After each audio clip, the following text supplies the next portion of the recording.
अभिनंदन, सुप्रभात धरती धोरारी में। मैं हूं आपके साथ रवि और मैं हूँ राधिका। दोस्तों, ज़िंदगी में बहुत चीज़ें होती हैं जो मायने रखती हैं, और रवि तुमने बिल्कुल सही कहा अभी कि जो सुबह का समय होता है वो बहुत ही एनर्जेटिक होता है, और सुबह की शुरुआत अगर मुस्कुराहट और पॉजिटिव सोच के साथ की जाए तो कहनी ही क्या। और वैसे भी दुनिया में कोई काम नहीं जो असंभव है। हम वो सब कुछ कर सकते हैं जो हम सोचते हैं, और हम वो सब सोच सकते हैं जो हमने आज तक नहीं सोचा।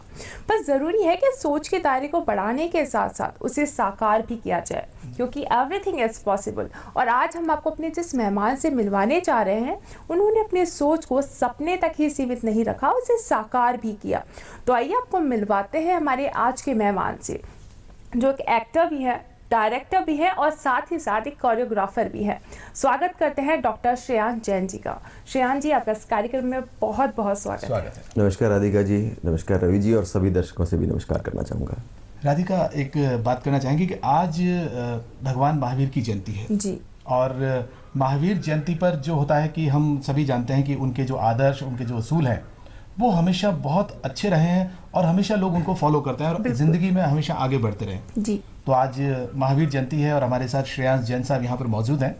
तो श्रेयांश जी, सबसे पहले तो आपको और हमारे सभी दर्शकों को महावीर जयंती की बहुत बहुत सारी शुभकामनाएं। आपको भी बहुत बहुत शुभकामनाएं। और भगवान महावीर के जो आदर्श हैं वो आपके जीवन में कितनी प्रेरणादायक रहे हैं, हम ये जानना चाहेंगे सबसे पहले। देखिए, मैं अपने आप को बहुत ही खुशकिस्मत समझता हूँ कि मैं जिस परिवार में पैदा हुआ वो बहुत अच्छा परिवार है, और वो परिवार भगवान महावीर के आदर्शों पर चलने वाला परिवार है जी। क्योंकि भगवान महावीर ने हमेशा खुद जियो औरों को जीने दो की बात कही, और सच में जीवन का यही सार है। जब हम दूसरों के लिए कुछ अच्छा करते हैं तो हमारी ज़िंदगी सार्थक हो जाती है। तो भगवान महावीर के आदर्शों ने तो मुझे हमेशा ही संस्कारों में ही पकड़ के रखा हुआ है, और वही सब मेरे जितना भी मैं काम करता हूँ उसमें भी कहीं ना कहीं निकल के आता है। तो भगवान महावीर के जितनी भी बातें हैं, चाहे वो खुद जियो और जीने दो की बातें हैं या अनेकांतवाद है जिसके बारे में बात करना चाहूँगा, कि जितने भी सबके जो विचार हैं, हमारे विचार, आपके विचार, सबके विचारों का सम्मान करना। और भगवान महावीर ने हमेशा ये कहा है कि जो भी मैं कहता हूँ आप उसको देखो, परखो, आप उसको वैज्ञानिक कसौटी पे कस के देखो, अगर आपको ठीक लगता है तो आप उसका पालन करो। तो ये जो बातें हैं ये अपने आप में इतनी उदार बातें हैं, और मतलब मैं कहता हूँ ये धर्म नहीं है, ये पूरी जीवन शैली है, ये वसुधैव कुटुंबकम की बात करने वाली शैली है। तो मैं अपने आप को बहुत बहुत खुशकिस्मत मानता हूँ। जैसा अभी आपने कहा कि भगवान महावीर का आदर्श है कि जियो और जीने दो। जी। तो इस बारे में आपने जो अपना अब तक काम किया है उसके बारे में, भगवान महावीर के बारे में आपने कोई गीत वगैरह गुनगुनाना चाहेंगे या कुछ सुनाना चाहेंगे हम लोगों को? वैसे तो मैं गायक नहीं हूँ, लेकिन आपने कहा है तो मैं कोशिश करता हूँ। और ये जो गीत है ये मैंने ही लिखा है। जी जी। और ये एक शॉर्ट फिल्म मैंने भगवान महावीर पर बनाई थी, उसी का एक हिस्सा है। कोशिश करता हूँ। जी। स्वागत है। स्वामी स्वामी महावीर स्वामी, है तेरा एहसान ए भारत माँ, तूने जन्म दिया हम सबको तूने, और हमें महावीर दिया, है तेरा एहसान ए भारत माँ, तूने जन्म दिया। वर्षी दान किया, सब कुछ दान किया, स्वयं रखा जो कम से कम उसमें भी आधा दिया। स्वामी स्वामी महावीर स्वामी, स्वामी स्वामी महावीर स्वामी। बहुत ही क्यों, और कितना प्यारा गाया, और कहा भी जाता है कि अगर पूरे दिल और श्रद्धा से गाया जाए तो कोई भी गीत वो अपने आप ही सुंदर हो जाता है। बहुत खूब, बहुत खूब, बिल्कुल सही कहा आपने। तो कहीं ना कहीं, और अभी आपने इतना प्यारा गीत गाया, भजन गाया भगवान की। सुबह की जब हम आराधना करते हैं भगवान के, तो भगवान भी हमारी पुकार सुनता है। ठीक है, सुबह की शुरुआत भजन से तो होती ही है, लेकिन आपकी जो सुबह की शुरुआत है वो किस तरीके से? राधिका जी, मेरी सुबह की शुरुआत बहुत इंटरेस्टिंग होती है, और ये शायद मैं पहली बार किसी से शेयर कर रहा हूँ। जी। मैं जब सुबह उठता हूँ तो सबसे पहले मैं आईने के सामने जाता हूँ, और मैं देखता हूँ कि रात को हम सोते हैं, जैसे सर्दियों में हम सोते हैं तो पूरा कंबल ओढ़ के सोते हैं, तो जो बाल होते हैं वो बहुत आपके अजीब से हो जाते हैं। तो मैं उसको देखता हूँ और मैं उसमें खुशी ढूंढता हूँ कि आज मैं कितना अजीब लग रहा हूँ, और अगर नहीं भी लग रहा होता हूँ, अगर मेरे बाल ठीक भी हैं तो मैं उनको अजीब बना लेता हूँ और मैं उसको देखकर खुश होता हूँ और मैं खुद से कहता हूँ कि I am unique, I am the best and I will do the best. तो मैं अपनी सुबह की शुरुआत ऐसे करता हूँ। क्या बात है, बहुत खूब श्रेयांश जी, ये तो एक बिल्कुल यूनिक आइडिया है जो सबको मैंने कभी ऐसा नहीं सुना कि हर आदमी उठकर सुबह आईना देखे और अपने आप की तारीफ करे या अपने आप को ऐसा समझे कि मैं ही इस दुनिया का सबसे खूबसूरत और सबसे बढ़िया इंसान हूं। नहीं रवि जी, ये कॉन्फिडेंस होना बहुत जरूरी होता है। आत्मविश्वास ही होता है जो आपको आगे तक लेकर जाता है। बिल्कुल सही कहा। तो मैं सुबह की शुरुआत आत्मविश्वास से करता हूँ और हंसने का एक बहाना ढूंढ लेता हूँ इस बहाने से। बिल्कुल सही कहा। श्रेयांश जी, ये जानना चाहूंगा कि आपका जन्म कहाँ हुआ और आपका बचपन जो है वो कैसा बीता? रवि जी, मेरा जन्म बीकानेर में हुआ जी। और मैं बहुत खुश हूँ कि मैं धोरों की धरती में पैदा हुआ, क्योंकि धोरों की धरती में जहाँ हम कहते हैं कि कहने को सिर्फ धोरे ही धोरे हैं, लेकिन उसकी संस्कृति, उसकी वेशभूषा, वहाँ के लोग, ये सब कुछ बहुत रंगीन है। और बहुत मुझे अच्छा लगता है कि मैं राजस्थान में और बीकानेर में पैदा हुआ। और मेरा जन्म जो है वो एक ऐसे परिवार में हुआ जहाँ हमेशा बहुत सारी बातों को बैलेंस किया गया, चाहे वो पढ़ाई हो, चाहे आपकी कला और संस्कृति की बात हो, चाहे आपके संस्कार हो। और इस सब में मेरे पिताजी स्वर्गीय भूरामल जी अति का बहुत बहुत बड़ा हाथ रहा। उन्होंने मुझे सब कुछ बैलेंस करना सिखाया। मेरी जो बड़ी बहनें थीं वो भी हमेशा गीत संगीत में, मेरे बड़े भैया भी, सभी हमेशा पढ़ाई में भी और इन सब चीज़ों में रहे। तो मैं जब बचपन में था तो मुझे याद नहीं आता मैंने कब डांस करना शुरू किया। मैंने 2.5 साल की उम्र से डांस करना शुरू कर दिया। मतलब 2.5 साल की उम्र से तो मैंने मंच पर ही परफॉर्मेंसेस शुरू कर दी। और उससे पहले भी 2.5 साल से पहले मुझे मम्मी पापा आज बताते हैं कि उस समय लैला मजनू फिल्म आई थी और उसका एक गाना बहुत हिट हुआ था कि इस रेशमी पाजेब की झनकार के सजदे। तो पापा, उस समय टीवी का ज़माना नहीं था, सिर्फ रेडियो था और रेडियो पे गाने चलते रहते थे। तो पापा मम्मी कहते हैं कि वो गाना जैसे आता था तो तू रुकता ही नहीं था, तो तू नाचने लग जाता था। तो वहाँ से उनको लगा कि शायद इस बच्चे में कुछ ऐसा भगवान ने कोई इसको गिफ्ट दिया है, तो उन्होंने मुझे हमेशा बढ़ावा दिया। और बचपन भी जो था वो मेरा अपनी बहनों के साथ ज़्यादा गुजरा। वो लोग गणगौर की पूजा के लिए जाती थी तो मैं छोड़ता नहीं था, मैं लाडला भी बहुत था, वो हमेशा मुझे गोदी में लिए हुए चले जाते थे। तो वो मेरे लिए बहुत अच्छा रहा कि मैंने इम्बाइब किया राजस्थान की संस्कृति को और वो मेरे बहुत काम आता है। लेकिन बचपन में एक ये चीज़ भी थी कि मैं बहुत शर्मीला हमेशा रहा। मतलब मैं जब परफॉर्म स्टेज पे करता था तो लोग बहुत अप्रिशिएट करते थे, आके कहते थे, तो मैं एक थैंक यू तभी मेरे मुंह से नहीं निकलता था। और मैं कोई भी बात करता था तो यूँ हाथ रख लेता था नाक पे या मुंह पे, तो मुझे पापा मारते थे यहाँ पे कि तेरा कुछ प्रॉब्लम है क्या, तू यहाँ हाथ क्यों रखता है। तो मैं बहुत संकोची था। तो मुझे लगता है कि वो संकोच जो मुझ में रहा वो अब बच्चों में ना रहे और इसके लिए मैं बहुत कोशिश भी कर रहा हूँ। तो मेरा बचपन बहुत खूबसूरत रहा और उससे जो कुछ भी सीखा है उसी को आगे लेकर बढ़ रहा हूँ और चाहता हूँ कि बाकी लोगों का बचपन भी बहुत खूबसूरत हो। और जी, आपने बचपन के बारे में बचपन की जैसे इन्होंने बात की बहुत तो अच्छी बात की। और वो जो वक्त होता है ना वो निकल जाता है, वो हमें याद ही रह जाता है। लेकिन वो जो हम अगर कई बार ऐसा भी होता है कि वो जो कुछ बातें होती है वो हमारे जहन में हमेशा ज़िंदगी में तरोताज़ा रहती है। और कुछ ऐसे ही पल होते हैं जो हमारे हाथ से निकल जाते हैं, लेकिन उन यादों को अगर हम संजो के रखें तो कभी भी उन्हें देख सकते हैं। और कुछ ऐसी ही याद है आपके जीवन की अब तक की जो आपने अचीवमेंट्स लिए, तो आइए उनको देखते हैं।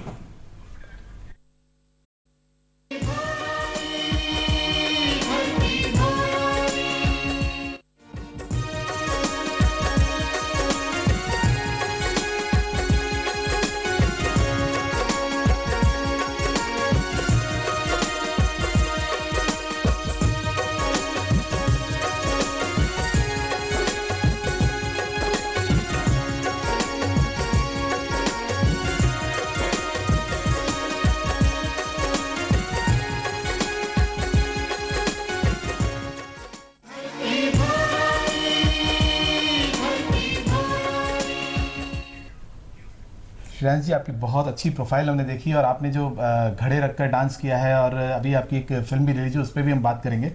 राधिका, मैं ये कहना चाह रहा था कि जब इन्होंने बात की कि बीकानेर धोरों की धरती में इनका जन्म हुआ है, तो जब बीकानेर का नाम है तो मैं भी अपने बारे में बता दूं कि मेरा भी जन्म बीकानेर में ही हुआ है। तो बीकानेर का होने के नाते मुझे बड़ा बीकानेर के लोगों से लगाव है।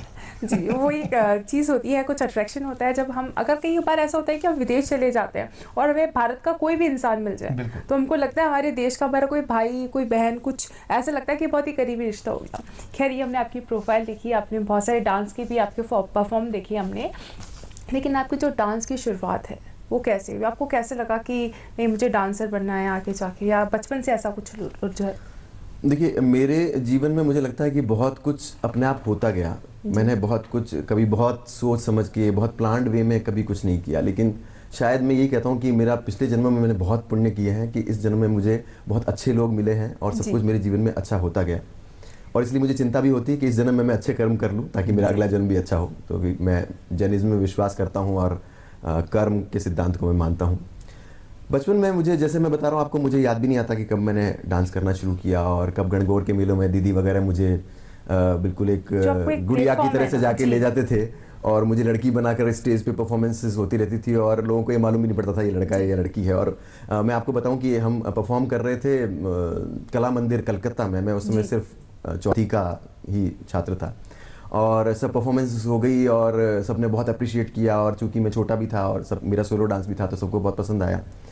तो सांवरमल जी रंगा हमारे साथ थे जो हमें लेके गए थे बीकानेर से, और तो फिर मैंने उनका वो अपना एंकरिंग में मतलब बोले जा रहे थे सब कुछ, और फिर मैंने उनका थोड़ा सा इधर से शर्ट खींचना शुरू किया तो उन्होंने नीचे होके सुना और मेरी बात सुनी और फिर बहुत हंसते हुए उन्होंने वो बात सबके लिए कही कि ये श्रेयांश मेरी शर्ट खींच के ये कह रहा है कि आप सबको बताओ मैं लड़की नहीं हूँ, मैं लड़का हूँ। तो मैंने उस चीज़ को भी बहुत एंजॉय किया कि डांस के साथ साथ बहुत कुछ ऐसा इंटरेस्टिंग जी। तो डांस का जो शौक है वो आपको बचपन से ही रहा, शुरू से रहा। लेकिन कब आपको ऐसा लगा कि अब आपको एक प्लेटफॉर्म मिल गया है? और होता है कि जब हम किसी चीज़ की शुरुआत करते हैं तो काफ़ी चुनौतियाँ हमारे सामने आती, तो आपको कितनी चुनौतियाँ फेस करनी पड़ी? देखिए, चुनौतियां तो रही, आप कुछ भी करते हैं तो लोग आपको अच्छा भी कहते हैं, लोग आपको बुरा भी कहते हैं। मुझे बहुत लोग ये भी कहते थे कि इसको नाचने के अलावा कोई काम नहीं है क्या।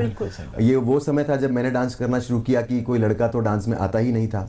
मुझे याद है डॉक्टर मुरारी शर्मा के पास जब मैंने कथक सीखा तो वहाँ पर मेरे चारों ओर सिर्फ और सिर्फ छोटी छोटी लड़कियाँ ही होती थी, मैं अकेला लड़का होता था। जब मैंने मुंबई में डॉक्टर अश्लेषा वेलहल जो मेरी गुरु हैं उनसे भरतनाट्यम सीखा तो वहाँ भी यही स्थिति होती थी कि सब बच्चियाँ ही होती थी, कोई लड़का नहीं होता था। और वो मुझे ऐसे ऊपर से नीचे तक घूर के देखते थे कि घुंघरू बांध के ये कौन है। तो वो सब मुझे अजीब लगता था, लेकिन मुझे उसमें मज़ा आता था कि मैं कुछ अलग कर रहा हूँ, मैं कुछ हटके कर रहा हूँ। लेकिन मेरे दिमाग में ये चीज़ें बहुत धीरे धीरे अपने आप क्लियर होने लगी कि मैं जो डांस को लेकर चल रहा हूँ उसके पीछे मेरी एक समझ है, एक सोच है। और जब भी मैं कोई भी डांस कोरियोग्राफ करता हूँ या मैं कोई भी डांस परफॉर्म करता हूँ तो मैं इस बात को बहुत ध्यान रखता हूँ कि उसके साथ मैं कोई एक बात भी कहूँ, उस डांस में आत्मा ज़रूर हो। ये मैं एक बहुत कोशिश करता हूँ, क्योंकि डांस जो होता है आपका वो एक बहुत बड़ी परफॉर्मिंग आर्ट है जिससे आप बहुत सारी बातें कह सकते हैं।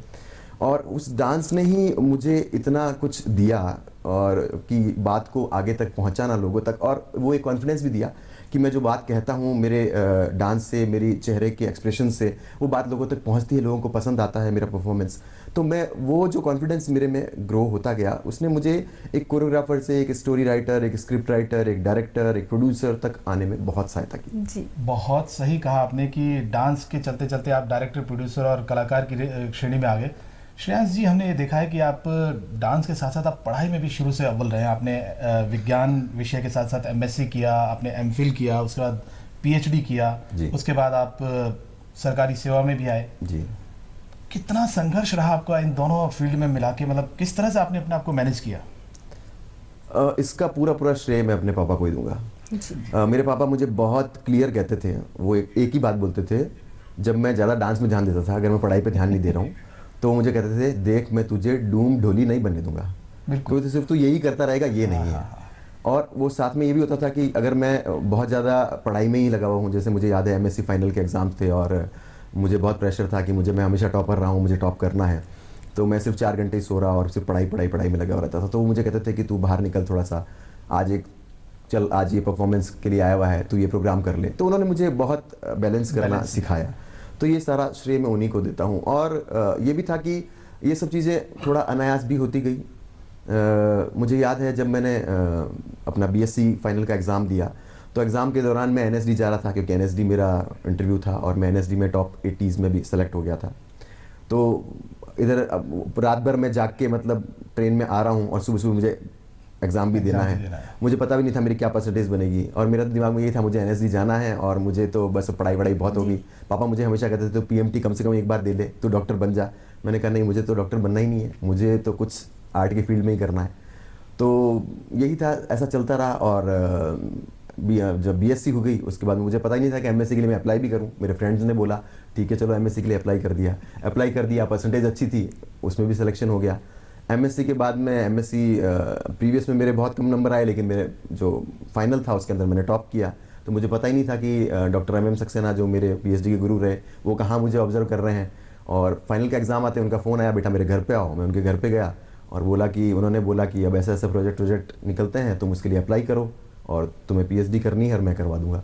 मतलब मैं कह रहा हूँ कि भगवान ने मेरे पास ऐसे ऐसे अच्छे गुरु भेजे हैं जो मुझे अपने आप जीवन में आगे ले जाते गए। लेकिन ये मेरी एक कोशिश हमेशा रही कि मैं जो भी काम करूँ वो पूरे दिल से करूँ, मैं अपना एक मिनट भी खराब ना करूँ, और ये ध्यान रखूँ कि मैं कुछ क्रिएटिव कर रहा हूँ कि नहीं, मैं अपने आप में हमेशा पेट्रोल भर रहा हूँ कि नहीं। मैं कई स्कूल्स वगैरह में जाता हूँ, बच्चों को यही बोलता हूँ कि बच्चों ये आपका वो समय है जब आप अपनी टंकी को फिल कर सकते हो, उसके बाद आपको पेट्रोल भरने का टाइम नहीं मिलेगा। क्योंकि हमें जो भी सीखना होता है वो हमारे स्टूडेंट लाइफ तक ही हम सीख पाते हैं, उसके बाद हम पर घर की जिम्मेदारियाँ आ जाती है, जीवन की जिम्मेदारियाँ आ जाती है, और हम नया सीखना हमारा बहुत मुश्किल हो जाता है।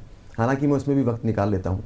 जैसे मैंने अभी जब अपनी रिसर्च साइंटिस्ट की जॉब को मैंने छोड़ा और मैंने फाइनली सोचा कि मुझे कुछ नया करना है, तो मैं बिना किसी को बताए 1 साल के लिए मैं दिल्ली चला गया, और मेरे परिवार में भी किसी को पता नहीं था, सिर्फ और सिर्फ मेरी पत्नी को पता था कि मैं वहाँ फिल्म डायरेक्शन का कोर्स कर रहा हूँ। हालांकि मेरे लिए बहुत मुश्किल था क्योंकि मुझे परिवार को भी संभालना था, अपने घर को भी देखना था, साथ में कुछ आगे भी करना था। तो इसलिए मैं बच्चों से भी यही कहता हूँ कि आप हमेशा अपनी टंकी को जितना फिल कर सकते हैं उसमें आप कहीं अपना टाइम जो है वो ख़राब मत कीजिए, आपको ज़िंदगी में आगे जा करके बहुत पछतावा हो सकता है। तो ये जो डांसर से लेकर आप एक्टर बने, इसके बीच की जो कहानी है वो क्या है? देखिए, एक्टर तो मैं वैसे संकल्प नाट्य समिति के साथ मैं बीकानेर में बहुत नाटक करता रहा हूँ, और मधु जी आनंद जी के डायरेक्शन में मैंने बहुत काम किया है, और वो एक बहुत लंबा समय था। उसके बाद ही मैं एनएसडी में गया था, तो एक्टिंग की शुरुआत तो वहाँ से हो गई थी। और कहीं ना कहीं मुझे लगता है कि आप डांसर होते हैं तो एक्टर होते ही होते हैं, क्योंकि जो आप बात कहते हैं, जिस गाने के बोल पर आप नृत्य करते हैं, तो वो बात, आपका चेहरा तो बोलना ही चाहिए, और वो मेरा एक बहुत बड़ा प्लस पॉइंट भी है। लोग मुझे कहते हैं कि जब आप डांस करते हो तो आपका एक्सप्रेशन बहुत गजब के आते हैं। तो एक्टिंग की शुरुआत तो वहाँ से थी। फिल्म में जहाँ तक एक्टिंग की बात है तो ये था कि ये जो करेक्टर था मेरा संजीव का हिवड़े फूटे लाडू में, उसमें जो करेक्टर था वो मैंने अपने आसपास ही बुना था, क्योंकि मैंने कहानी को बहुत ओरिजिनल रखा था। तो मुझे लगा था कि जब मेरा ही करेक्टर है तो उसके साथ मैं ही न्याय कर सकता हूँ, तो इसलिए मैंने वो एक कोशिश कर ली। जी, मैं आपसे एक और पूछूंगा कि जब आपने अभी बात की कि डांस में आपके एक्सप्रेशन बड़े अच्छे होते थे, डांस के फील्ड में आपने राष्ट्रीय और अंतर्राष्ट्रीय स्तर पर अब तक कितनी उपलब्धियां हासिल की, और किन किन विदेश यात्राओं में आपने अब तक दौरा किया है, कहाँ का अपनी परफॉर्मेंस दी आपने? देखिए, मुझे लगता है कि शायद इंडिया में तो मैंने बहुत कम जगह छोड़ी होगी जहाँ मैंने परफॉर्म नहीं किया। प्राय सभी जगह परफॉर्म किया और सब जगह बहुत अच्छा अप्रिशिएशन भी मिला। और इसके बाद 2009 में मैं मुंबई था, और मुंबई में मैं भरतनाट्यम की जो मेरी गुरु हैं और उनके गुरु हैं प्रोफेसर अरुण चांदी वाले, उनके मैं संपर्क में आया, और फिर वो एक यूरोप टूर के लिए पूरा 1 महीने के लिए स्विट्ज़रलैंड, इटली, ऑस्ट्रिया और पोलैंड वो पूरा टूर लेकर जा रहे थे। और उस टूर के साथ में मैं गया और मैंने सब जगह सोलो परफॉर्मेंसेस भी की। भवई नृत्य को मैंने वहाँ दिखाया और लोगों को वो भवई नृत्य बहुत पसंद आता था। और इसमें एक बहुत इंटरेस्टिंग चीज़ थी कि हमारा जो पूरा ग्रुप था वो 27 लोगों का ग्रुप था, और उसमें सब के सब मुझे छोड़ के बाकी सब मुंबई के थे या फिर गुजरात के थे, तो मैं अकेला राजस्थान का था। और लेकिन मेरे जो गुरुजी थे प्रोफेसर अरुण चांदी वाले, उनको मुझसे इतना स्नेह था और इतना विश्वास था कि जब भी हम लोग स्टेज पे जाते थे तो सबसे आगे वो मुझे ही खड़ा करते थे और फ्लैग कहते थे श्रेयांश लेके खड़ा होगा। तो वो जो क्षण होता था वो इतना प्राउड फीलिंग का होता था कि आप अपने झंडे के साथ खड़े हैं और आप इंडिया को रिप्रेजेंट कर रहे हैं, तो वो मैं भूल नहीं सकता। और स्विट्ज़रलैंड में था प्रोग्राम, और मैं ऐसे ही फ्लैग को लेके खड़ा था, पीछे मेरी पूरी टीम खड़ी थी, और बाकी और भी लाइंस बनी हुई थी, फ्रांस की टीम भी थी, स्वीडन की टीम भी थी, पूरी दुनिया भर से टीम्स आई हुई थी, और सामने 4000 लोग थे। और एकदम से जब वो प्रोग्राम शुरू हुआ तो मैं तीसरी नंबर की लाइन में था, और जो पहली जो फ्रांस की लड़की खड़ी थी और उसको उन्होंने एंकर्स ने बोला कि आपको you have to speak something. और मुझे लगा कि मतलब अगर उसको बोलने के लिए कहा है तो मतलब मुझे भी कुछ ना कुछ बोलना होगा, और मेरी थोड़ी सी टांगें कांपने लगी। यार 4000 लोग सामने बैठे हैं और आप, सबसे बड़ी जिम्मेदारी आप पे ये है कि आप इंडिया को रिप्रेजेंट कर रहे हैं, तो आपके मुंह से जो एक एक शब्द निकलता है वो बहुत बड़ा मायने रखता है। सही बात है। तो मैंने मेरी गुरु की तरफ देखा सामने कि अब मैं क्या करूं, तो उन्होंने बस ऐसे कर दिया कि अब बेटा चढ़ जा सूली पे, जो करना है तुझे ही करना है। तो मैं सोचता रहा मैं क्या करूं, और फिर मैंने आंखें बंद करके थोड़ा सा कुछ याद किया, तो मुझे लगा कि नहीं, मैं अपनी संस्कृति से शुरुआत करता हूं। और फिर मैंने गणेश जी का छोटा सा श्लोक बोला, और उसके बाद मैंने बात को शुरुआत की और मैंने अपने देश के बारे में बात की कि हम सर्वधर्म संस्कृति से जुड़े हुए लोग हैं। तो डांस ने मुझे बहुत कुछ दिया, राष्ट्रीय अंतर्राष्ट्रीय। जी, जैसे कि आपने भी डांस के बारे में बताया, तो आपने जब से शुरुआत की तब से लेकर आज तक कभी कुछ ऐसा हुआ है कि जो आपको हमेशा याद रहा हो, कि कोई ऐसी घटना घट गई हो कि डांस करते वक्त, या कई बार होता है ना स्टेज पे परफॉर्म कर रहे हैं और कुछ गलती हमसे हो गई, हमको लगता है वो स्टेप हम भूल गए, या कुछ ऐसा वाक्य आपके साथ भी हुआ? ऐसे तो खैर काफ़ी वाक़या हैं, लेकिन एक मैं बताना चाहूँगा कि डांस जो है वो डांसर की आत्मा से कैसे जुड़ा हुआ होता है। बीकानेर में एक इंटरनेशनल साइंटिफिक कॉन्फ्रेंस थी, और उसके समापन पे पूरे मेरे ग्रुप को डांस करना था, और उस समय मैं कहीं गिर गया था और मेरे कमर में बहुत पेन था, और डॉक्टर ने मुझे बिल्कुल बोल दिया था कि आप बिल्कुल बेड रेस्ट ही करो। लेकिन चूंकि वो परफॉर्मेंस ही मेरे नाम के पीछे हो रही थी तो हमें 10-12 परफॉर्मेंसेस करनी थी और उसमें यही था कि मेन अट्रैक्शन कि भाई हाँ श्रेयांश जैन इज परफॉर्मिंग। और मेरी स्थिति ये थी कि या तो मैं छोटा सा कुछ परफॉर्मेंस कर लूँ, तो मैंने जो आयोजक थे उनको कहा कि मैं शुरुआत की वंदना में रहूँगा या मैं लास्ट के सॉन्ग में रहूँगा, बाकी मेरी स्थिति नहीं है। और मेरे ग्रुप में भी जो थे वो सब देख रहे थे कि सर 3-4 दिन से हमको लगातार प्रैक्टिस करा रहे हैं, बिल्कुल भी कमर की पेन का ध्यान नहीं दे रहे हैं। तो वो लोग भी कह रहे थे कि सर आप रहने दो, आप परफॉर्म मत करो। लेकिन क्या होता है, डांसर को सबसे ज़्यादा मज़ा आता है मंच पे जा करके डांस करके, ज़िंदगी वही है, वो जीता वही है। तो वो क्षण मैं कैसे छोड़ दूँ। तो ठीक है, मेरा पहला वंदना में मैंने छोटी सी एंट्री की, निकल गया, मज़ा नहीं आया मुझे। अब लास्ट में सूफी डांस था और वो सूफी डांस चल रहा था और मुझे उसको कोरियोग्राफ भी ऐसे ही किया था कि अगर एक जना बीच में घुस जाए तो पूरी कोरियोग्राफी में फ़र्क नहीं पड़ेगा, लेकिन मैंने किसी को बताया नहीं था। और मैं था कि बस अब मुझे घुसना है और वो आधा गाना जैसे ही हुआ और मैंने सूफी कॉस्ट्यूम पहनी और मैं मंच पे चला गया। और आपको पता है कि सूफी के अंदर तो आप सूफियाना में तो आप जो मूवमेंट्स लेते हैं आप एकदम आप खुदा अल्लाह भगवान तक आप पहुंच जाते हैं, वो ज़रूरी भी होता है। और मैंने जैसा मुझे मन में आ रहा था मैंने मूवमेंट्स किए और मतलब मेरी मिसेस की और सब जितने टीम मेंबर्स हैं उनकी हवा निकली हुई थी कि मतलब विंग्स में खड़े खड़े कि मतलब कि क्या कर रहे हैं, मतलब अब क्या होने वाला है कि ये परफॉर्म करके आएंगे और कमर का दर्द कितना बढ़ जाएगा, ये क्या स्थिति होगी। लेकिन मैं आपको सही बता रहा हूँ, वो परफॉर्मेंस करने के बाद मेरा कमर का दर्द बिल्कुल चला गया। और ये साइंटिफिक भी है। जी आप डांस करते हैं तो आपका ब्लड सर्कुलेशन, आपका सब कुछ, अगर आपको सिर भी दर्द हो रहा है, पेट दर्द हो रहा है, सब गायब हो जाता है। और कमर का दर्द होता है तो यही होता है, फिजियोथेरेपी में क्या करते हैं, आपको सही मूवमेंट्स करने होते हैं ताकि आपका जो मसल्स को है वो सही एक्सरसाइज मिले। और डांस में यही होता है, सूफी या फोक डांस है उनके अंदर सब ऐसी तरह के मूवमेंट है। तो डांस ने हमेशा मुझे हेल्थ भी दी है, वेल्थ भी दी है। यही रीजन है कि आप इतने फिट हैं। बिल्कुल सही बात है। श्रेयांश जी, एक बात और है कि जब आप कोरियोग्राफी करते हैं तो बहुत सारी बातों को ध्यान रखना पड़ता है कि किस तरह से कौन सा डांसिंग स्टेप कहाँ पे आएगा, कौन कलाकार कब आएगा। एक बहुत बड़ा प्रोग्राम आपने बीकानेर में ऑर्गेनाइज आपके डायरेक्शन में हुआ था, तो उसके बारे में हमें बताएं कि वो क्या था। जी रवि जी, वो बहुत यादगार पल हैं उस कार्यक्रम के। और ये बात है 2008 की और माननीय मुख्यमंत्री जी के मुख्य आतिथ्य में ये कार्यक्रम हुआ था। 15 अगस्त की पूर्व संध्या पर 14 अगस्त को। और मेरे गुरुजी आदरणीय गोस्वामी सुशील जी महाराज उसके मेन कोरियोग्राफर थे। और गुरुजी का मैं हमेशा दायां हाथ रहा हूँ, तो उन्होंने सारी जिम्मेदारी बहुत सारी मुझ पर ही छोड़ रखी थी। और उसके अंदर कम से कम लगभग 2000 के करीब आर्टिस्ट थे उस कार्यक्रम में। और मल्टी स्टेज बहुत बड़ा मतलब 300 से 400 फीट तो के एरिया में तो उसका सिर्फ स्टेज फैला हुआ था और लाखों की भीड़ और इतने सारे बच्चे, इतने कॉलेज के बच्चे, इतने स्कूल्स के बच्चे और इतने कोरियोग्राफर्स और इतने प्रोफेशनल आर्टिस्ट और उन सबको मिलाकर जो समा उस दिन बंधा था। और उस दिन जो कार्यक्रम ख़त्म हुआ और मुख्यमंत्री जी ने भी सबको बहुत अप्रिशिएट किया, वो क्षण भी बहुत यादगार हैं। वो कलाकारों से मिलती भी हैं आकर के, ये उनका बहुत बड़ा बड़प्पन होता है। और उनके जाने के बाद में जो आर्टिस्ट थे, जितनी भी लड़कियां थी, क्योंकि कॉलेज की लड़कियां होती हैं, स्कूल की लड़कियां होती हैं, आपको एक जिम्मेदारी होती है उनको घर तक पहुँचाना। लेकिन वो कार्यक्रम खत्म होने के 2 घंटे बाद तक भी स्टेज पर नाचते रहे, ढोल बजता रहा, वो नाचते रहे और कोई जाने को तैयार नहीं था, लोग जाने को तैयार नहीं थे। और मेरी हालत ये थी कि बेटा अब तुम चेंज करो, मैं तुम्हें घर तक छोड़ के आऊँ क्योंकि तुम्हारी जिम्मेदारी हो। तो वो तो जो क्षण था वो कभी हम भूल नहीं सकते। बिल्कुल, मैं बताना भी चाहूँगा कि ये जो प्रोग्राम की बात कर रहे हैं राधिका, वो मैं भी उस दौरान बीकानेर में था और वो प्रोग्राम मेरी आंखों के सामने मैंने देखा है। मैं अपनी लाइफ में उस प्रोग्राम को नहीं भूल सकता। बहुत ही ज़बरदस्त प्रोग्राम था। और जैसा कि अभी हमने आपसे डांस की बात की, और आप एक कोरियोग्राफर भी हैं, एक प्रोड्यूसर भी हैं, डायरेक्टर भी है और एक्टर भी हैं, तो इन सब चीज़ों में कैसे मैनेज करते हैं? देखिए, मुझे बहुत मज़ा आता है अलग अलग चीज़ें करके। मुझे लगता है कि लाइफ कभी भी मोनोटोनस नहीं होनी चाहिए। मैं किसी भी एक चीज़ से बहुत जल्दी बोर हो जाता हूँ। मुझे कुछ हर दिन कुछ नया करने को चाहिए होता है। और मुझे ये भी चाहिए होता है कि आज मैंने नया क्या सीखा। जो आप बात कर रहे हैं एक डायरेक्टर प्रोड्यूसर तक आने की, तो जब कोरियोग्राफर था तो पहले यही था कि पहली जो चीज़ होती थी कि डांस सीखें, अलग अलग तरह के डांस सीखें। जब वहाँ तक की बात कुछ सीमा में आने लगी तो लगने लगा कि अब इस डांस के साथ कुछ बात लोगों तक कही जाए, कोरियोग्राफी में कुछ कहें, कुछ उसमें थोड़ी सी कुछ ड्रामा को भी करें साथ में। तो फिर हमने लाइट एंड साउंड शोज़ बहुत सारे किए। जैसे लाइट एंड साउंड शोज़ की अगर मैं बात करूं तो हमने बुद्धम शरणम गच्छामि, रामलीला, शंकर लीला, भगवान महावीर पर भी अभी हम काम कर रहे हैं।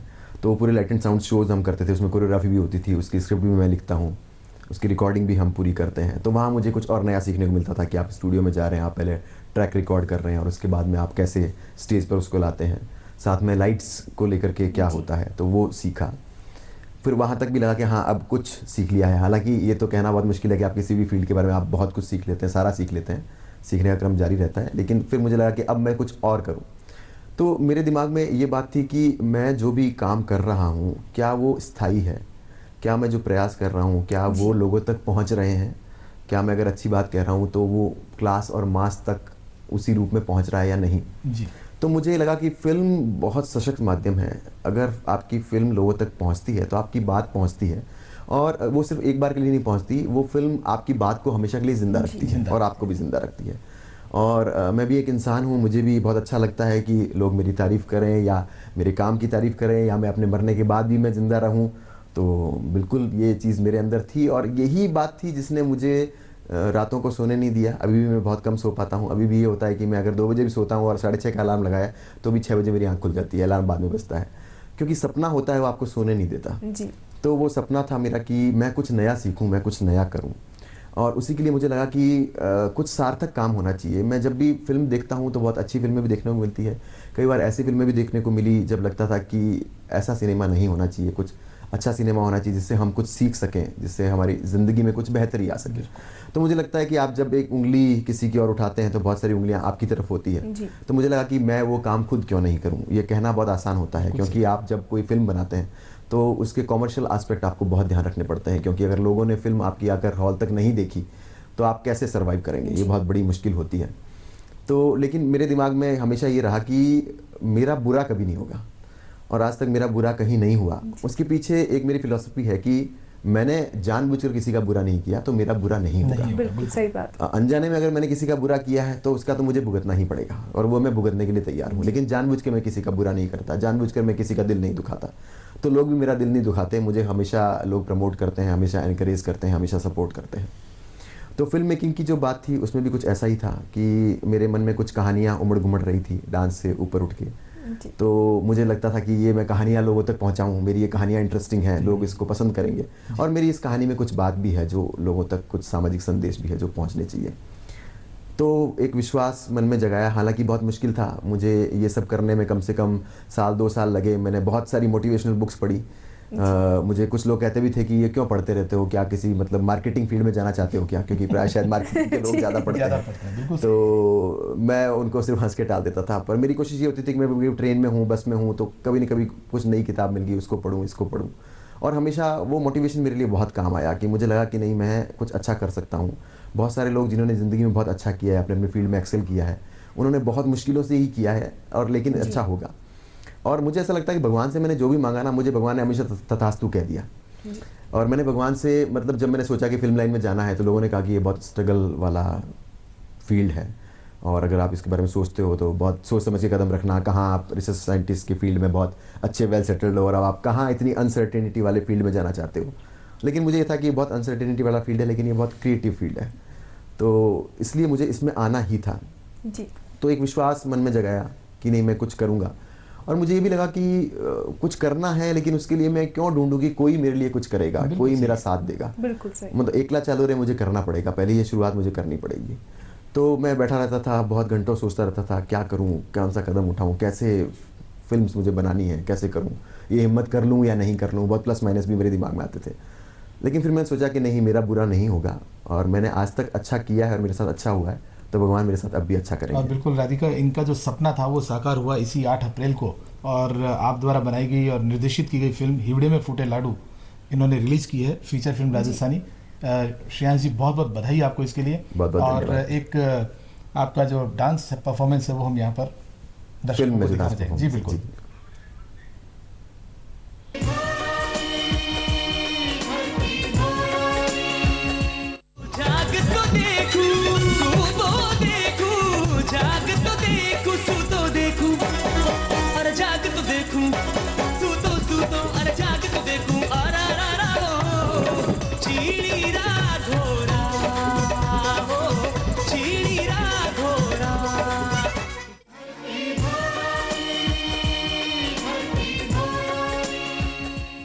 श्रेयांश जी, बहुत खूब। ये चीनीरा धोरा जो अभी हमने देखा, क्या है ये चीनीरा धोरा? मतलब बड़ा इंटरेस्टिंग लग रहा है मुझे, और लग रहा है मुझे कि ये पूरा गाना देखा जाए। रवि जी, मैं बताऊं, इसके साथ एक इंटरेस्टिंग बात और है कि ये गाना मुझे फिल्म में एक ज़रूरत थी कि इस तरह का एक परफॉर्मेंस मेरा कैरेक्टर करता है, और मेरे दिमाग में था कि ये बहुत इंटरेस्टिंग सा गाना होना चाहिए जिसमें लोगों को मज़ा आए। मजा आए। तो ये गाना मैंने जो लिखा वो सिर्फ और सिर्फ 15 मिनट के अंदर लिख दिया पूरा गाना। क्या बात है। क्योंकि कुछ होता है, कई बार आप निकले बैठते हैं तो आपके दिनों दिन तक कुछ भी दिमाग में नहीं आता, और कभी एकदम से जब निकलता है तो अपने आप आता है। और इसके अंदर मैंने ये बात कही है कि सू तो देखूं जाग तो देखूं अरर चीनी राधोरा दिखे चीनी राधोरा कहीं करे है तू छोरा। तो वो सपने की बात है कि मैं ऐसे सपने देख रहा हूँ जो शायद हवा में महल बनाने वाली बात है। चीनी राधोरा का यही मतलब होता है कि you are making castle in the air. लेकिन वो बहुत ज़रूरी है। मैं कहता हूँ हर एक आदमी को आप बनाइए, आप जब तक वो अपने ख्वाबों में वो महल नहीं बनाएंगे तो आप उसको साकार नहीं कर सपना सकते। देखना बहुत सही जरूरी कहा। ये बहुत ज़रूरी है। बिल्कुल सही कहा आपने। और खूब कहा भी है, जो है हमारे एपीजे अब्दुल कलाम जी ने कहा भी है कि सपने अगर आप देखोगे नहीं तो पूरे कैसे होंगे, और सपने तो वो होते हैं जो हम खुली आंखों से देखते हैं। बिल्कुल सही। श्रेयांश जी, ये जो फिल्म है आपकी हिवड़े में फूटे लाडू, क्या थीम है फिल्म की, क्या कहानी है, थोड़ा सा हमें बताएं। रवि जी, जब इस फिल्म की मैंने शुरुआत की तो मुझे लगता था कि मुझे एक ऐसी कहानी चाहिए जो बहुत बिलीवेबल हो। मुझे कभी ये पसंद नहीं आता कि आपने एक मुक्का मारा और 10 लोग दूर जाके गिरते हैं। तो मुझे ऐसा लगता है कि नहीं, आप जो दिखाओ उस पर लोगों को विश्वास होना चाहिए, लोग उसके साथ खुद को जोड़ सकें। तो मुझे कहानी चाहिए थी, बहुत ही मौलिक सी कहानी चाहिए थी। तो मैं कुछ भी काम करता हूँ तो मैं अपने आसपास ही नज़र दौड़ाता हूँ, मैं अपनी ज़िंदगी के पन्ने ही उथल पुथल करता हूँ, क्योंकि उसमें बहुत कुछ है जो मैं लोगों के साथ शेयर कर सकता हूँ। तो मैंने देखा कि जो मेरा खुद का कैरेक्टर रहा है एक एज ए कोरियोग्राफर, और मेरे संपर्क में बहुत सारे बच्चे आए हैं ऐसे जिनमें बहुत प्रतिभाएं रही है, और मेरी हमेशा ये इच्छा रही है कि उनकी प्रतिभाओं को आगे ले जाऊँ। और साथ में एक छोटा सा इंस्पिरेशन ये रहा कि जब मैं अपनी डायबिटीज़ की रिसर्च के दौरान जब गाँव में घूमता रहा तो मैंने गाँव में देखा कि गवर्नमेंट की तरफ से बहुत सहूलियतें हैं। पोषाहार मिल रहा है, आपको किताबें मिल रही है, आपको सब चीज़ फ्री मिल रही है, लड़कियों के लिए तो बहुत सहूलियतें हैं, लेकिन गांव के लोग ही नहीं भेजते अपने बच्चों को। तो हम जाके उनको मोटिवेट करते थे कि अरे आप बच्चों को क्यों नहीं भेजते हो, आप इनका भविष्य क्यों खराब करते हो। तो मेरे दिमाग में था कि साक्षरता एक ऐसी बात है जो आपने बहुत इसके बारे में बात की है, लेकिन फिर भी ये बहुत रिलेवेंट है, आज भी बहुत रिलेवेंट है। तो मुझे लगा कि मुझे जो अपनी बात कहनी है वो कहीं इसके आसपास कहनी है। तो मैंने कोशिश की कि मैं अपनी जो फिल्म के अंदर साक्षरता की बात को कहूँ, मैं बाल श्रम की बात को कहूँ। मेरे घर में भी छोटी बच्चियाँ काम करती थी कुछ सालों पहले, और मैं अपनी मिसेस से बहुत लड़ाई करता था कि ये छोटी बच्चियाँ काम करती है, मुझे लगता है इससे बड़ा पाप अपने कोई नहीं कर रहे, तो तू इनको छुट्टी दे दे। तो मिसेस कहती थी मैं छुट्टी अभी दे दूँगी, लेकिन आप चाहते हो कि ये स्कूल जाए, ये जाएगी नहीं। तो हमने ये कोशिश की कि वो बच्चियाँ आती थी और हम उनको मोटिवेट करते थे, हम उनको कुछ सुविधाएँ देते थे कि वो स्कूल जाए पढ़ने के लिए, और उन्होंने धीरे धीरे अपना स्कूल शुरू किया। तो मुझे लगा कि मैं कुछ ऐसी बात कहूँ इस फिल्म के माध्यम से भी जो सामाजिक सरोकार की बात हो। और हमने शराब के दुष्प्रभाव की बात भी इसके अंदर की है कि फैमिली में अगर कोई शराब पीता है तो उसका कितना बड़ा खामियाजा पूरी फैमिली भुगतती है। साथ में मैंने घरेलू हिंसा की भी बात की है, मैंने खाना ना खराब करें हम, ये बहुत इंपॉर्टेंट है सबके लिए, इसकी भी मैंने बात की है। लेकिन मैंने ये सारी बातें बहुत मेटाफोर्स में की है, उपमाओं में की है, कि कहीं भी आपको बोझिल फिल्म ना करें, क्योंकि फिल्म में आप मनोरंजन के लिए आते हैं। तो मैंने कोशिश की है कि बहुत शुगर कोटिंग हो और उसके अंदर मैं थोड़ी सी कड़वी बात भी आपको पहुँचा दूँ आपके साथ।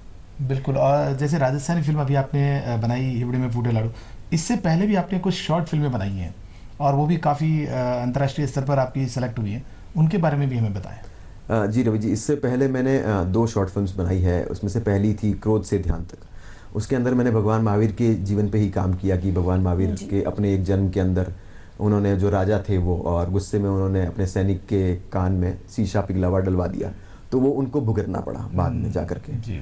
तो वो सारी बात हमने उसमें कही है, और हमने ये कहा है कि जीवन में क्रोध बहुत होता है, लेकिन हमें कैसे एक सफ़र तय करना है क्रोध से लेकर के शांत होकर के ध्यान तक, मेडिटेशन तक आने की, ये बात हमने उस फिल्म में कही है। और वो फिल्म अंतर्राष्ट्रीय फिल्म महोत्सवों में भी दिखाई गई। और एक मैंने फिल्म बनाई थी मिल गए कदम, जो मैंने बच्चों को लेकर बनाई। मुझे बच्चों से बहुत प्यार है, मैंने बच्चों के साथ बहुत काम भी किया है, और बच्चों के साथ में जब काम करता हूँ तो मैं बच्चा हो जाता हूँ, और मैं वैसे भी अंदर से बच्चा हूँ। मैं सिर्फ आपके सामने बहुत सहज बैठा हूँ, लेकिन जब मुझे मौका मिलता है तो मैं वो खूब शैतानियाँ करता हूँ और अपने बचपन को नहीं छोड़ता हूँ। तो उस फिल्म में भी ऐसा ही था कि मिल गए कदम के अंदर ये बात थी कि एक स्कूल के अंदर एनुअल डे है, और एनुअल डे और साथ में स्पोर्ट्स डे है, और स्पोर्ट्स डे के दौरान क्या क्या चीज़ें होती है कि जो एक बच्चा जो अपनी टीम के साथ मिलकर काम नहीं करना चाहता, कैसे बाकी बच्चों की अच्छाई उस बच्चे को मजबूर कर देती है अंत तक कि वो भी उनके साथ मिल करके और टीम के साथ काम करता है। बहुत ही अच्छी पिक्चर के बारे में आपने बताया, और जैसे कि आपने बहुत सारी फिल्म में एक्टिंग भी की, अपनी जो लेटेस्ट आपकी मूवी आई है हिवड़े में फूटा लाडू, उसमें भी आपने एक्टिंग की। लेकिन एक कैमरे के सामने एक्टिंग करना और एक रेडियो पे अपना प्ले करना, अपना ड्रामा प्रेजेंट करना, बहुत दोनों डिफरेंट चीज़ें हैं। तो आपको कितनी डिफ़िकल्टी आई उससे? क्योंकि होता है ना कि हम जब रेडियो ऑन करते हैं तो हमें सिर्फ आवाज़ का पता चलता है कि गेट खुला हुआ है, और अब कोई आ रहा है तो धम धम धम करके आवाज़ें आती हैं उसमें, तो वो कितना डिफरेंट आपको लगा? बिल्कुल, ये दोनों में बहुत बड़ा अंतर है। और मुझे एक मेरा छोटा सा याद आता है कि जब मैं रेडियो के लिए पहली बार जब गया था ऑडिशन देने के लिए, तो जो भी लिखा हुआ था वो बोलने के लिए कहा गया, और मैं उसको जैसे आप रीडिंग करते हैं वैसे मैं फटाफट पढ़ता गया। तो लेकिन जो भी मैं कहता हूँ, हर जगह मुझे अच्छे लोग मिलते हैं, तो मुझे नहीं पता, क्योंकि वहाँ पे बीच में ब्लैक शीट लगी हुई होती है, you don't know who is taking the audition. तो उन पीछे से आवाज़ आई कि आप इसको थोड़ा धीरे बोलिए, आपकी आवाज़ बहुत अच्छी है। हालांकि मुझे मेरी आवाज़ कभी पसंद नहीं आती, मुझे लगता है कि मेरी आवाज़ बहुत भारी है और पता नहीं, लेकिन लोगों को लगता है कि आवाज़ अच्छी है। तो उनकी आवाज़ आई कि आप इसको धीरे बोलिए और थोड़ा सा आप इसमें इमोशंस के साथ बोलिए, क्योंकि तो फिर उन्होंने मुझे समझाया और मैंने वैसे बोला और मेरा सिलेक्शन हो गया। और फिर जब मैं रेडियो नाटकों के लिए गया तो मैंने अपने बाकी जो सीनियर कलाकार रेडियो के थे उनको जब मैंने सुना तो मुझे समझ में आया, अच्छा ऐसे बोलना होता है और आपको इस तरह से इमोशन देना होता है। तो बिल्कुल आप जो कह रहे हैं वो सही बात है कि वहाँ पे आप दिखते नहीं हैं, सिर्फ आपकी आवाज़ ही सारे दृश्यों को लोगों को कल्पना करने के लिए आमादा करती है। और जब आप स्क्रीन पे होते हैं तो आप जो होते हैं कि पूरा आप दिखाई देते हैं, आपकी बॉडी लैंग्वेज भी बोलती है, आपका चेहरा भी बोलता है। तो उन चीज़ों को ध्यान रखना पड़ता है, दोनों चीज़ों को। और इसके बीच में एक स्टेज की बात भी है कि स्टेज में भी ध्यान रखना पड़ता है कि आपको मेलोड्रामेटिक होना है या नहीं होना है। तो ये अलग अलग विधाएं हैं। और श्रेयांश जी, क्या संदेश देना चाहेंगे आज के यूथ जो इस लाइन में आगे आना चाहते हैं? मैं सभी यूथ को संदेश देना चाहूँगा, वो चाहे इस लाइन में आगे आना चाहते हैं या किसी भी लाइन में आगे आना चाहते हैं। मैं पहले ये कहूँगा कि आप खुली आंखों से सपना देखिए और बड़े से बड़ा सपना देखिए, क्योंकि उसमें कोई पैसे नहीं लगते, कोई मेहनत नहीं लगती। आप पहले बहुत बड़ा, जितना बड़ा आप सपना देख सकते हैं वो सपना देखिए और फिर उसको साकार करने के लिए सच में कोशिशें कीजिए। ऐसा नहीं कि आप करना तो चाहते हैं, आप मैं फिल्म में हीरो बनना चाहता हूँ, मैं फिल्म बनाना चाहता हूँ, लेकिन मैं इसके लिए कोई काम नहीं करता हूँ। जी बिल्कुल, आपने बहुत सही कहा। और समय जो है वो तेजी से दौड़ रहा है और आप सुप्रभात धरती धोराल पे के इस मंच पे आए इसके लिए बहुत बहुत धन्यवाद। आपका भी बहुत बहुत धन्यवाद। दोस्तों, अब समय हो गया है आपसे विदा लेने का, लेकिन न्यूज़ रूम से खबरें आपके लिए, लेकिन उससे पहले आनंद लेते हैं लोकगीत का। धन्यवाद।